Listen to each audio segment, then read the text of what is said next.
morning, ladies and gentlemen. Welcome to the Q4 FY20 earnings conference call of Mahindra Holidays and Resorts India Limited. This conference call may contain forward-looking statements about the company, which are based on the beliefs, opinions, and expectations of the company as on date of this call. These statements are not the guarantees of future performance and involve risks and uncertainties that are difficult to predict.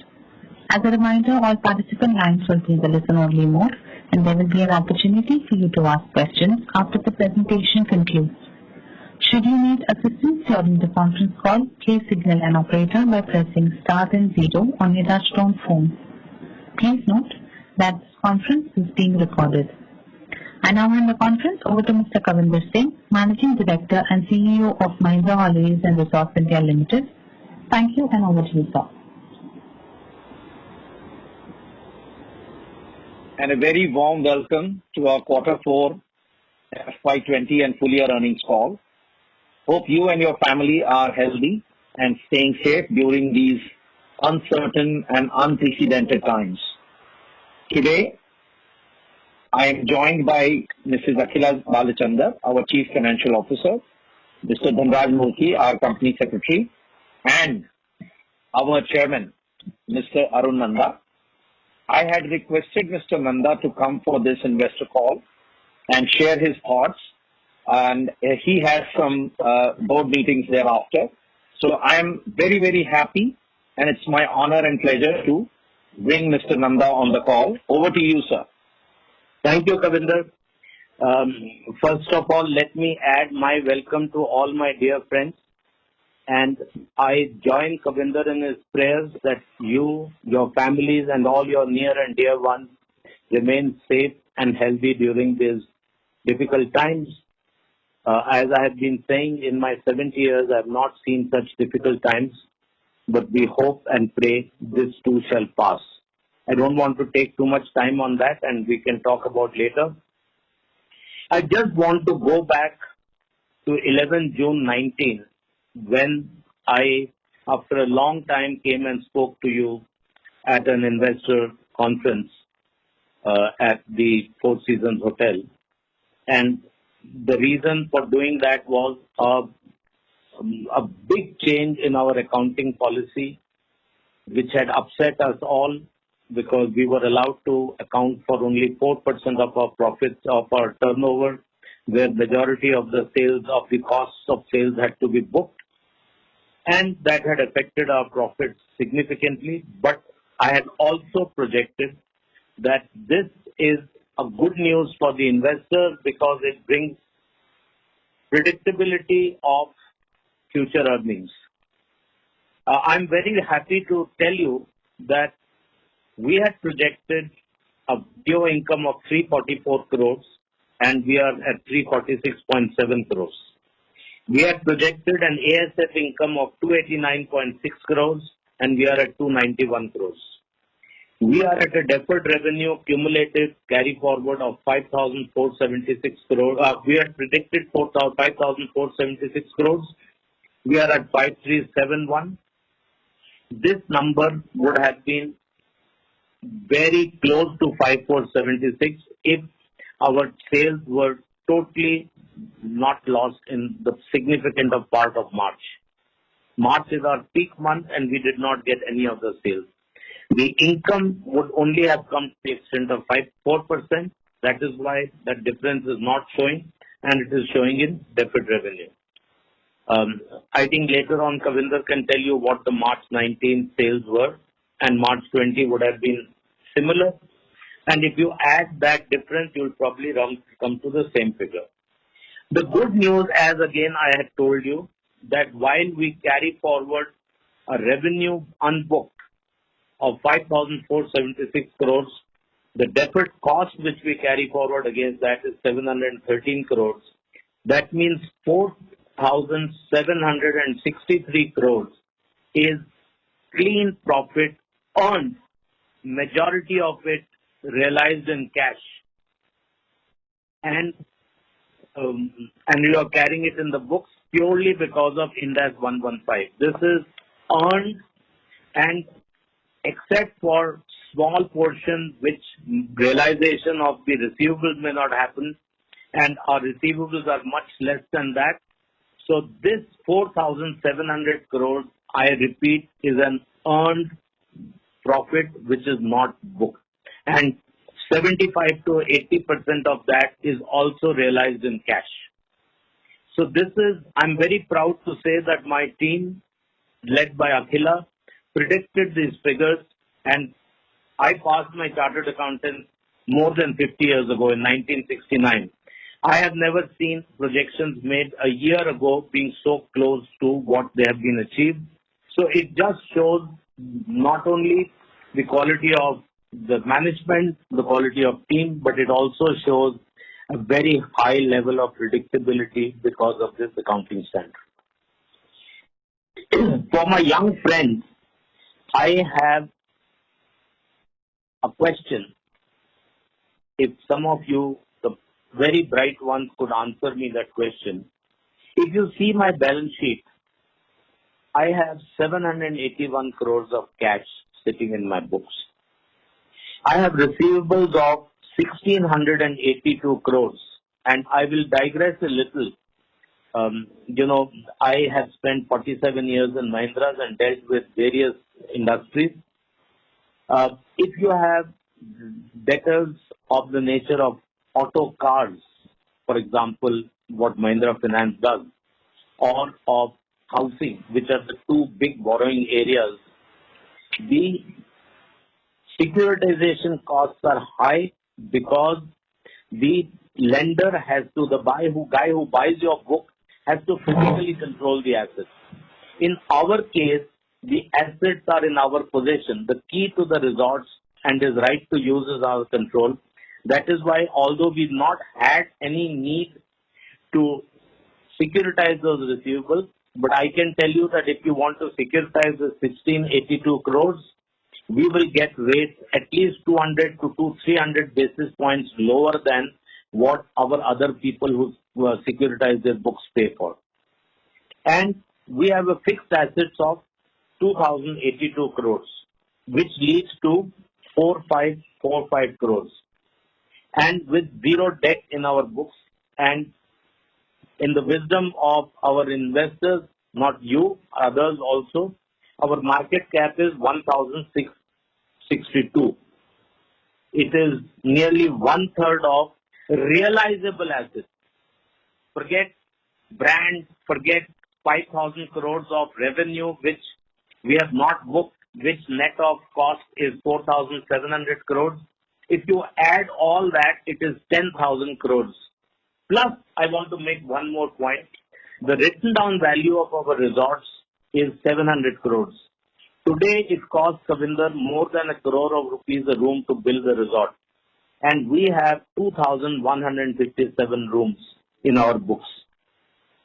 So there's a depreciation and escalation into that. That's another 1,400 crores. If you add all of that, means forget future earnings. On what we have in our balance sheet, the value is close to 11,500, 12,000 crores. And you are valuing my company at 1,662 crores. I'm an old man. I did not know analytics at our time was not there, but I would like to be educated about that one day. And this does not include HCRO, which we own 100%, and I will come to HCRO.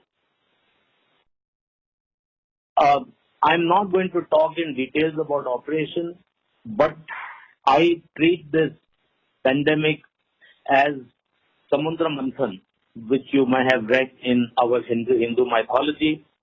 There will be Vish and there will be Amrit.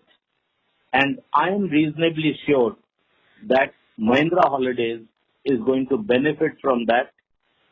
Kavinder will expand. I just want to make 2 points. One, domestic tourism is going to increase. And the second is we have a very strong base of committed members. Kavinder, I believe you are going to talk about this in detail on what the future looks like and all that. Yeah, okay. Yeah. Most of you, and I'm using the word most of you, had very strong apprehensions when we took over HCRO. I want to give you some data to tell you when we bought this company in the previous year loss in September 2014 was 9.68 million. In our first year of operation, the loss was 7.21 million because we were there for the part of the year. In F18, 4.72, we had made a profit of million. F19 results, as I told you last year, were affected because there was a contractor who went bankrupt and we had a problem and we had to write a significant amount of this. And this year, the March has been totally wiped up, and March is the highest skiing season, and we lost our resort income and timeshare sales at the month of March. In spite of that, from a loss of nearly 10 million, we are down to, should have made a profit of 4 or 5 million. But even in spite of all that whole month of March being written off, we have still made a small profit and we have not made a loss. I want to give you another good news, because anybody who will value HCRO will take EBITDA multiple and deduct the debt. When we took over the company, the debt was 51.7 million. And today, the debt is 19.6 million. So that means we have paid over 32 million of debt. If you give no credence to the EBITDA growth, which you have to give, then also the value of that investment has gone up by 32 million, which is 50% of what we have invested. It will become 150%. If you take the EBITDA growth into account, you will come to a very different figure, but I don't want to tell you that. But I just want you to analyze, and those of you who want to understand this are free to take time from Akhila and understand, and she will take you through those figures. Akhila, was I right in my figures? Yes, sir. That is perfectly correct. Okay. I want to share another piece of information with you. Both at HCRO and Mahindra Holidays, resorts were used as something which was required to sell timeshare, and the profit was supposed to come from timeshare. When we took over HCRO and when Kavinder took over Mahindra Holidays, I had made a request that we should get these resorts to close to break even without taking the ASF income, because the ASF income is actually for maintenance of resort. I said only from FIT sales and sale of food, services, etc. you should do that. And I'm pleased to say that but for March resorts being closed, we would have been close to the break-even, and I think Akhila has some figures in this thing. And these used to be double-digit losses in the earlier. So it is not only other operations, we have tightened a very large potential source of income, and going forward, these are things which will help us. I want to draw another thing to your attention, which Akhila, please correct me or you can expand later. In our consolidation, there are two large items. There is a forex hit of 23.6 million, and there is a 116, the change of accounting for lease, hit of 20.24 crores. I want to tell you that the loan that we have got from a holiday club in one of our subsidiaries is backed 100% by forex assets. The assets are in euro, the debt is in euro, so there is a natural hedge. Till 2016, the accounting standards allowed you to do hedge accounting. If the asset and the liability were both in foreign currency, you could net the two of us. So then this 23.6 would not have come. In 2016, they said you cannot take the upside, but you have to take the downside. And this is, I'm on record, this 23.6 is not a cost because the underlying assets are in foreign currency. And 116 is purely a book adjustment because in the case of Holiday Club, they have long-term lease rental agreement. That's why the figure is 20.24 million. If these two accounting changes had not happened, your profit at a consolidated level would have been higher by 43.9 crores, 43.9 million. That means an increase of nearly 48%. In these times, to achieve this is really creditable for Kavinder and his team. You know, we have been every year from 2016 hit by policy changes of the accounting standards, and which have distorted our results. I would request you to please look at the inherent and not the book. Like a lot of people have, a lot of newspapers have said we made a cumulative loss of 166 crores. You know, it happened with every company because the deferred tax asset was created on the basis of 35% tax, and now the carried loss will be 25. So it is not a loss. You will have to pay lesser tax. So you are carrying the benefit to that extent. Let me end by giving you one good news. That in going forward, because of this 35-25, as the VO income gets transferred to P&L account, your post-tax profit will have an advantage of 10% because we will pay 25% tax as against 25 odd against 35 odd. And there is another good news which you will see when the detailed accounts come up. As prudent Mahindra company and prudent auditors, we have provided for tax on 60-40 basis. But we know, and our legal advisor, tax advisors confirm, that now with the introduction of ICDS, our taxation should be done on the basis of book accounts. And they cannot take an arbitrary figure of 60, 40 or 100% of the income. You have to take what. If that happens, for few years going forward, we will have no cash outflow on tax because of the 60-40 that we have done. And I don't want to get into details. Akhila, if you want to understand, Akhila will get you things. But I'm telling you, these are positives that are, I would say, reasonably possible. Okay, you might say that the IPO will not allow it, but we are reasonably confident that at the tribunal level, we should win this because it's part of the law.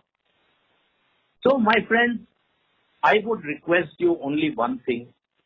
Please study our accounts and understand our accounting system and our business model a little more carefully, because we have been hit by these drastic accounting changes, whether it is hedge accounting. Most of it is on account of the VO income. I told you that 5,400 crores, 5,476 crores is unbooked income against the carry forward loss of carry forward expenses of 713.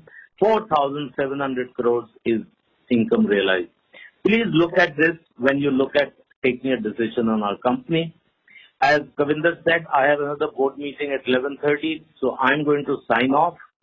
And I take this opportunity to wish you and your families and all your near and dear ones best of health, stay safe, stay healthy, and please use this quality time to spend more time with family. This is the best advantage that has come from lockdown, that we are able to spend quality time with our families. Please do that.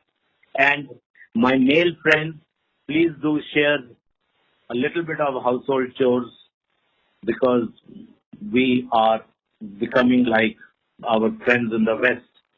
No domestic staff is allowed to come. With these few words, God bless you all.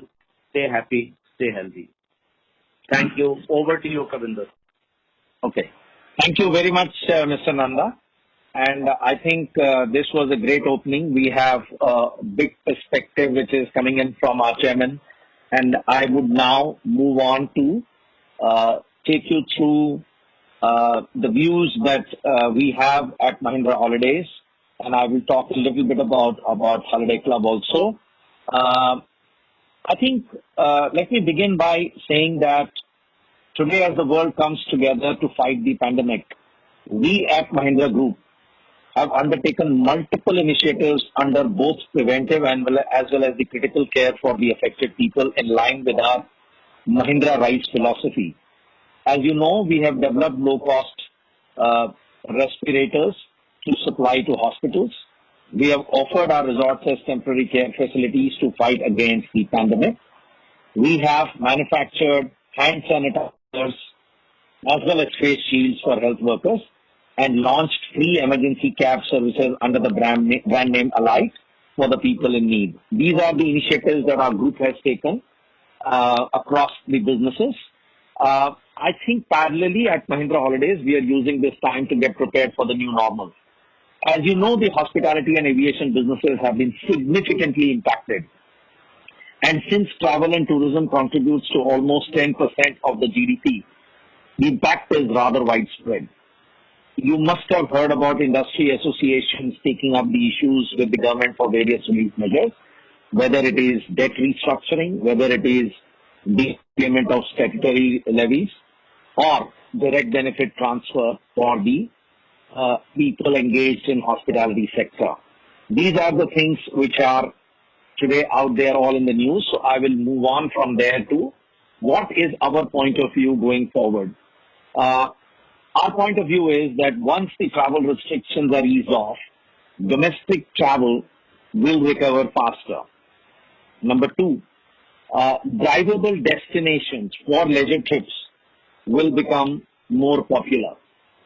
Hygiene and safety will be the key concern, and consumers will make choices accordingly. At these times, we at Club Mahindra are gearing up and focusing on the following. When resorts open, can we deliver contactless experiences, whether it is at the check-in time, check-out time, and dining experiences. In resort experiences, we definitely need physical distancing, but can we have enjoyable activities with families and friends while remaining physically distant?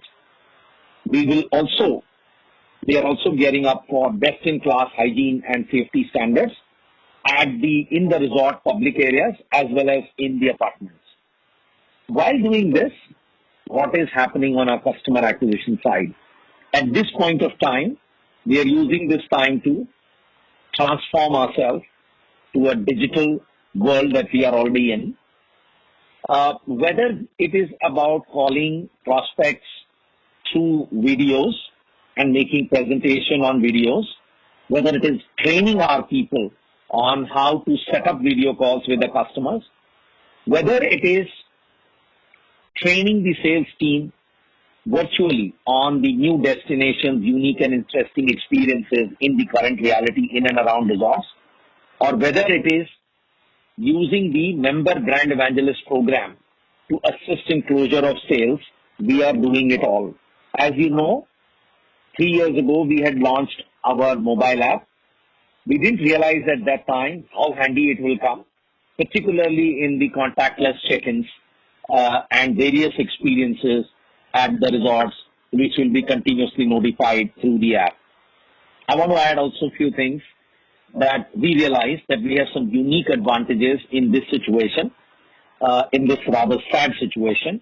Our resorts are spread out and our apartment sizes are bigger. So when we talk of social distancing, spread out resorts, bigger apartment size is an advantage. Our resorts are away from the cities and are close to nature, another advantage. Let me now dwell a little bit on what are the strengths that we see in our business model and are we truly unique and resilient.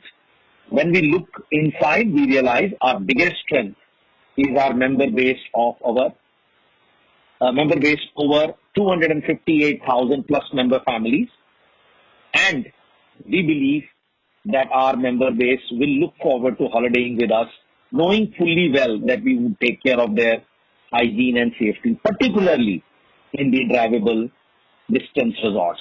and large part of our resorts are at a drivable distance from metros. They are aware that we will be ensuring that while they are at our resorts, we will still deliver the magical moments while keeping physical distancing in mind. So this is as far as the customer side is concerned, the strength that we see in our business model. The second advantage that we see in our business model is the liquidity position that we have. And as you know, we are zero debt, and we have grown our cash, improved our cash position from 572 crores to 780 crores, 781 crores, and that gives us additional comfort in these trying times. Our deferred revenue pool, which Mr. Nanda had talked about, is upwards of about 5,476 crores. And most importantly, it gives clear revenue visibility. And we have mentioned this in our investor deck also for the forthcoming periods. And this we had mentioned in our 11th June call will significantly improve profitability. And this is something that we see playing out. Our focus on receivables management, quality member acquisition, and execution excellence has resulted in a fairly healthy cash position, which I mentioned earlier. I can also mention that our resilience of our business model is visible through our growth in profit before tax in this quarter. On a standalone basis, our profit before tax grew by 27% despite the pandemic situation in March 20. As we speak, our project at Goa Asanora, the brand new resort, is coming up, and due to the lockdown, the project has got impacted. Having said that, starting 4th May, with following all the social distancing norms and with local permissions, as you know, Goa is a green zone, we have started the construction again. Ashtamudi is another resort in Kerala, where the expansion will start once we get all the permission. You know, we have land banks for building greenfield projects, and expansion opportunities in existing resorts are also possible in our scheme of things. Let me move on to the business performance. I just want to bring to your notice that there have been two changes in this year. Ind AS 116, which is a new accounting standard, was notified on March 30th, 2019 and became applicable effective April 1. As you know, this accounting standard has the following, it does following things to our accounts. There are changes in the balance sheet under Ind AS 116, which requires lessees to recognize lease assets, right of use, and lease liabilities. There are changes in the P&L account under Ind AS 116. There is an amortization of right of use asset and notional finance cost on the lease liability, which substitutes the actual lease rental cost. What it simply means is that you will notice our lease rentals come down, but our depreciation and a new element of financing cost comes in. In our business, the impact has been negligible, but in the Holiday Club Resort, the impact has been of the order of about 21 crores, adverse impacts. Income tax ordinance, we have adopted the lower tax rates. We took the decision in Q4. We are now on a tax rate of 25.1%. The resultant impact as a result of taking this decision is on the deferred tax asset, where we had an accumulated deferred tax asset, which we had to, there was a one-time transition impact, which is what you see, of 199.73 crores in our standalone financial results. And that is what has changed our deferred tax position. Our deferred tax net now stands at 248 crores as on March 20 compared to 426 crores as on March 19. Let me move on to the operational aspects of the performance. You know, COVID-19 has affected our performance in March. We had to shut down almost on a daily basis resorts in line with local advisories as well as falling occupancies. So we noticed that the impact of the COVID-19 in March was especially on member additions and resort operations. The impact on vacation ownership income, annual subscription income, interest and other non-operating income was minimal. We have added 3,616 members this quarter, as against 5,600 odd the previous year. And this has taken our cumulative member base to 2,58,366. This is a year-on-year increase of 6.1%. Our net member addition count for the year stands at 15,697 members. Of course, impacted by COVID in March. By the way, I'll spend few seconds on member engagement.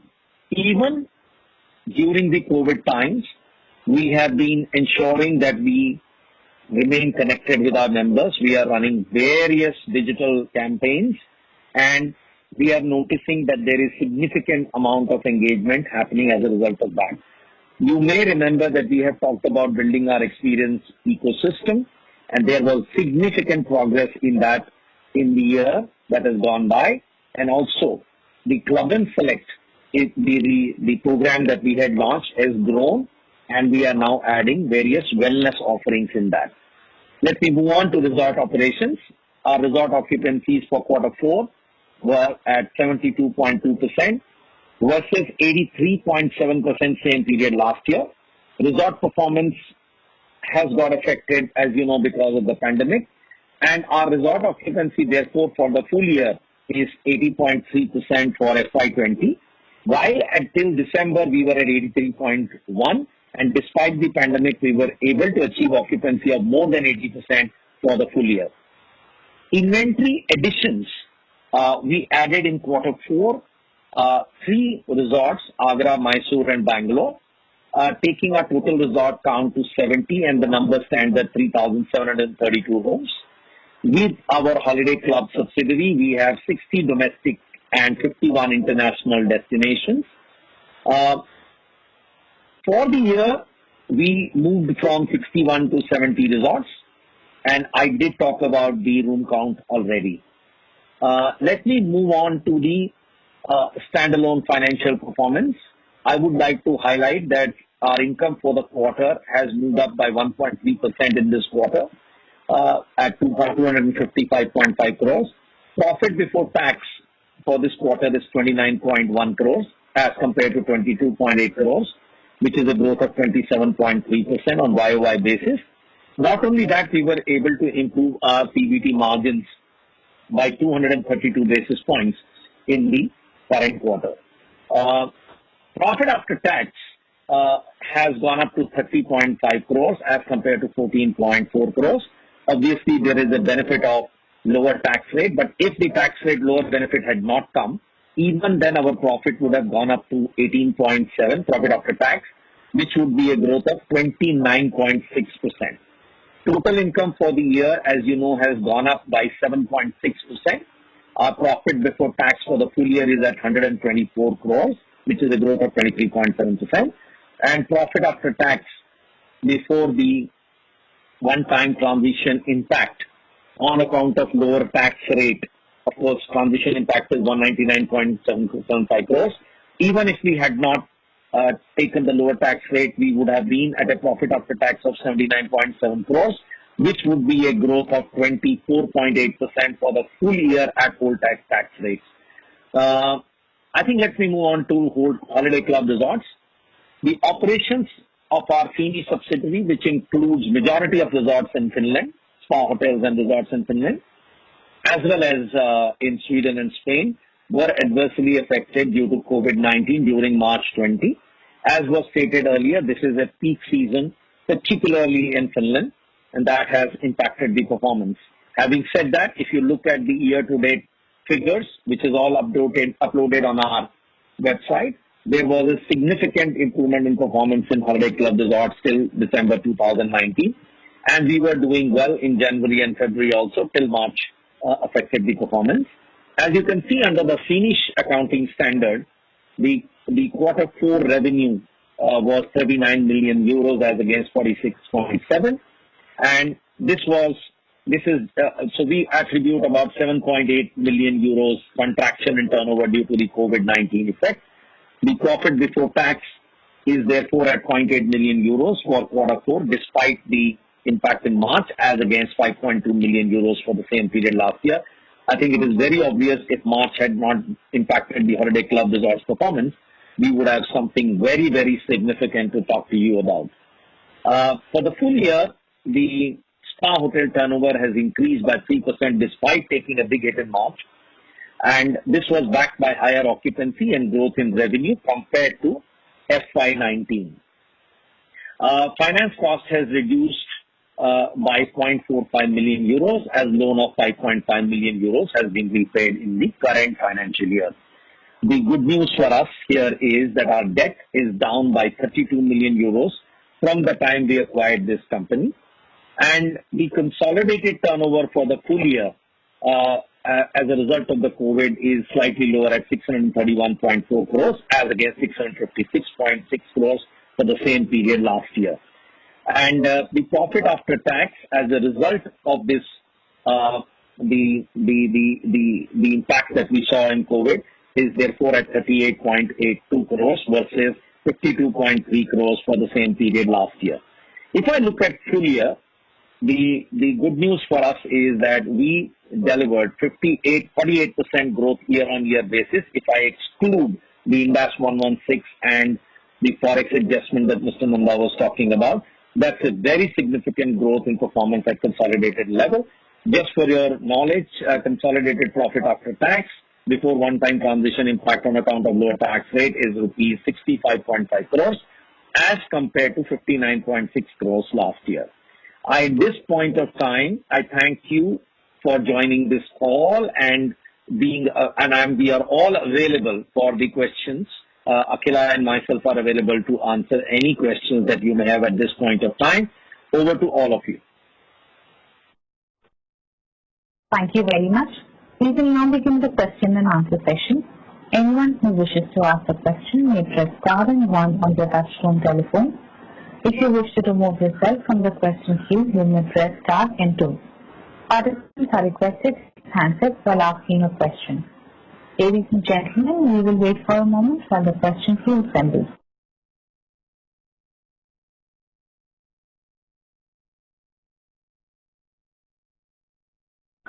The first question is from the line of Nihal Jham from Edelweiss. Please go ahead. Thank you so much, and good morning to the entire management. Hope you all are keeping safe in this current environment.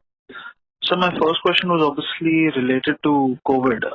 The thought obviously I had about the core Club Mahindra product, the 25-year-old or even the 10-year-old is that it is a high-ticket item in terms of purchase, and it is travel related. In this environment where there is an issue in terms of job losses and reducing income, and obviously a little bit of scare related to travel. I just wanted to understand in the coming year, what do you think, how would the scenario come out in terms of getting new members on board? And also if you could comment, you did mention about, your change in distribution in terms of getting members, but just a little more thought on that. Okay.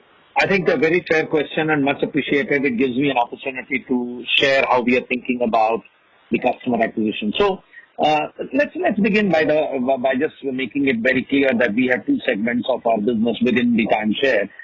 We have timeshare customer acquisition piece of the business, and then we have the resort business. I think the resort business, I mentioned very, very clearly the moment the travel restrictions are eased off. And by the way, you may notice that even in China, the domestic tourism is now beginning to, actually, I don't want to use the word boom, but hotels are already experiencing 50% occupancies, and even the tickets for the Disney, while they are opening, are being sold out.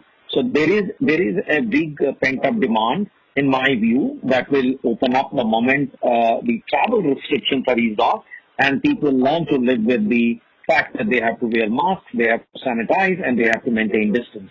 If they learn to live with this new normal, they would still want to go to drivable distances, which is where we are present. Hygiene and safety will be key concerns, which, as I mentioned earlier, we will design, and we are already there as I speak, and we will be best in class. That's the other thing that I can assure.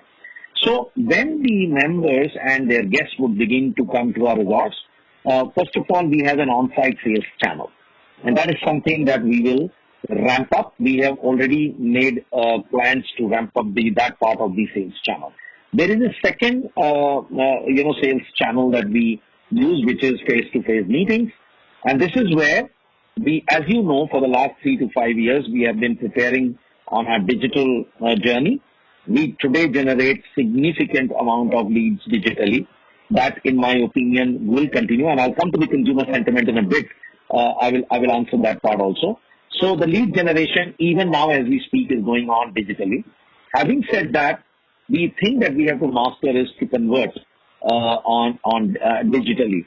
I'm not at liberty to tell you what is happening in the month of April and May as we speak. All I can tell you is that digital conversions are happening. Having said that, they are not happening at the pace at we would like it to be, because our people are learning, and also the sentiment, as you rightly mentioned, is low. And having said that, what we have done, we are very, very conscious of the fact that there will be a desire, first of all, to travel. There will be a desire to travel to drivable distances. There will be a desire to be at a brand which will be conscious of safety and hygiene. If this desire continues and the pent-up demand that I was talking about, I think over a period of time, there will be a positive that we will see in customer acquisition. I'm consciously using the word over a period of time. Having said, in the meanwhile, while the sentiment is not so good, and while the plans are not being made for holiday, people are definitely talking to us, and they are saying, let things ease off a bit. We are very, very excited to sign up with you. Second thing we are also noticing is there is bigger interest on the lower tenure products. I can comfortably tell you that the 3-year product GoZest that we had launched is seeing traction. That is seeing traction like we have never seen before. Having said that, we are very, very clear that we have a portfolio of products, whether it is a 25-year product, whether it's a 10-year or a 3-year. And now we are ready to ensure that this portfolio plays out with the hands of the customer. Customers will obviously make their own choices. And I must also share with you that it is a well-known fact in the timeshare world that when people come into the sampler products of 3 years, etc., they eventually graduate into the higher order products. So we may go through a phase where we may see more shorter tenure products being, bought by people who will eventually see the experience and the fact that domestic tourism will be the theme. The fact that we are going to be safe, ensuring the experiences happen with safety and hygiene and comfort. And once this is established, which will take some time, the moment that happens, there will be a demand for them to convert them from a shorter tenure to a longer tenure. Because I want to make one point, which we say to our customers, that in these uncertain times, there is only one thing which is certain, that Club Mahindra remains committed to serving 258,000 plus members, not for today, not for tomorrow, even for, we are talking about 25-year tenure. So our whole business model is built on certainty and longevity. And that is something that we believe will put us in good stead in the coming times. That's very helpful, sir. So I had a few questions. I'll just take one and probably get back in the queue. That in terms of your member addition of 3,600 for this quarter, would it be possible to break up how Jan and Feb were and how March did separately? As of now, we have not put that out in the public domain, but we take your request and we will come back. But I can confirm this to you that in March, whatever we had planned to do, we ended up doing probably 35-40% of that. So that probably, largely explains why we were expecting to grow beyond 5-6, and we would have probably, grown at least 10%, if not more. That's what we were looking at. And if you say, let's say we were supposed to come at 6,000, and because we would have hit 18,000, we were very sure, which is the number that we had achieved last year at the total level. And just this drop has costed us, you can say already at least 2,400 units in March. So that's the kind of drop that we had. And we are very, very clear that had it not been for pandemic, and we had great momentum, in fact, in the first 10, 12 days, around the holy time. Post the holy time, around 10th March, we noticed the problem beginning to happen. And yet, I think in certain parts of the country there was no COVID-19, and therefore the momentum continued for a while, and then of course it petered off. That's helpful. I'll come back in the queue. Thank you so much. Thank you. We would request the participants to please limit your questions to 2 per participant. The next question is from the line of Aditya Bagal from Axis Capital. Please go ahead. Hi, sir. Good afternoon, and thank you so much for taking all the time and giving really candid answers. Sir, I had 2 questions. One is when we look at the overall member base, right, 260,000 odd people, and assuming 2 weeks of loss of ability to take a vacation, it essentially implies that we have 40,000 odd weeks that we will have to satisfy either during this year or next year. Just wanted some thoughts around how we are going to sort of reimburse the members, and if possible, what could be the cost? Okay. So first of all, I want to give you the comfort there is really no cost. However, let me tell you how it works. So in our case, members can accumulate up to 3 years of their room nights. So we typically have members who have 7 nights. They can actually accumulate up to 21 days. So really speaking, go ahead, Aditya. You want to come in again? Go ahead. Yeah, I understand that. But assuming that people who wanted to take this vacation in this last 2 months and could not, they could probably, I understand that they could roll forward, they could, go up the pyramid, they could go diagonal. There are multiple ways that they could use these nights. I'm just saying that if they decide to go through the other channels, for example, they decide to use our partner hotels instead of Club Mahindra properties, is there an additional cost which is attached?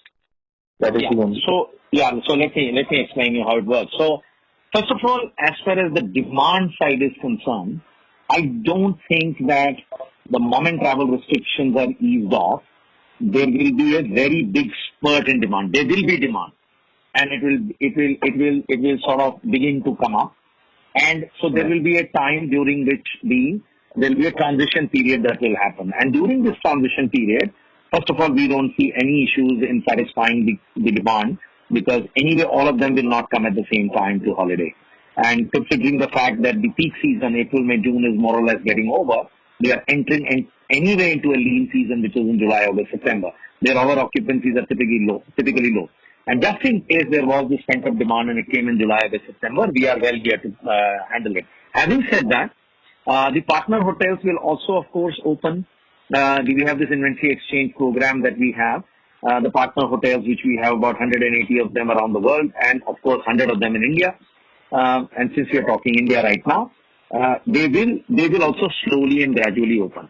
When it comes to the payout, as far as from our side is concerned, first of all, we get very, very good price from these hotels and the resorts, and we don't keep any margin, and the same price is passed on. But the way we handle it, as you know, there is a room night that the member has, and we value it internally, and there is a small exchange fee that the members pay. Now, are you saying that the partner hotel demand will skyrocket, and therefore we will have to make the payment valuing the room night to the partner hotels? Theoretically, yes, but practically I don't see that as an issue. So as far as we are concerned, we do business modeling. We don't see this to be of a significant value or impact. Fair enough, sir. Understood. Second question, sir, both to you and Akhila ma'am, is we've seen a significant reduction in terms of our other operating overheads in Q4. Just wanted to understand how much of this is structural in nature, how much is essentially because there was a reduction in terms of resort income, and there was 2 weeks of shutdown in March. Yeah, I just want to mention this before Akhila can come in with the relevant figures. See, just at a conceptual level, I wanted to make it clear. That's a very good question. And I just wanted to let every participant know that in our business, and this is a strength that we again have, which we didn't talk about, a very large part of our costs are variable actually. If you run resorts, there are costs. If you don't run the resorts, even lighting and electricity, which is a big cost, energy cost, goes down dramatically. Okay. And if you really look at the costs which hotels have, typically is the debt which we don't have. And then we talk about, so energy is the other one, and then we come to the people cost. Now, if you really look at the people cost, we have structured our compensation, particularly in the front line in sales, even at the middle level and senior levels. There is incentive which gets accrued when the sales happen. So since the sales started to come down, there is that loss of incentive which is built into the compensation structure. So in our case, even people costs have a variable component. And that variable component, if the outcomes are not achieved, obviously that variable component does not become payable by design. And this is not a system that we designed today. This has been there for many years. So by design, I would say that we are a resilient business because our variable costs are very, very, they actually come in line with the sales. And the moment we pull back because of the pandemic situation, we were able to drop our variable costs very, very quickly. And that is what you are seeing as an impact. And that is why to some extent our margins also improved. But I would let Akhila handle this question. If Akhila wants to come in, most welcome. Akhila, please give your perspective. Yeah, thanks, Kavinder. And I'm just adding to what Kavinder has rightfully said. In any hotel business, we have three main fixed costs. One is the people cost, the second is the HLP, which is actually semi-variable, and of course the payment on the debt, which is the interest cost. In our case, we do not have the interest cost, which is known to all of you. As far as the people cost goes, like Kavinder rightly said, a large portion of our people cost is also variable, being incentive driven. If you really look at our cost of acquisition, here a large portion, and let me say majority of the portion, is actually variable or semi-variable. For example, we do lead generation activities. We do a lot of engagement activities. Sorry to interrupt. Akhila ma'am, we are unable to hear you. Your voice is breaking. Give me 1 minute. Let me just maybe move somewhere else. Am I clear now? It's still the same, ma'am. Hello? Hello, am I clearer now? Yes, slightly better. Okay. So I was just adding to what Kavinder has explained. Even our cost of acquisition is actually highly variable and semi-variable. For example, our lead generation activities, it is completely variable. We do a lot of engagement activities for our prospectus, and in these times, since we were unable to do some of these activities, these costs have not got incurred. To that extent, I think our model by design, a large portion of our costs are variable or semi-variable. Marketing costs that we spend on brand building, that to some extent is again semi-variable. We do a lot of spends on the digital, which is again very semi-variable. But apart from that, a large chunk of our cost is actually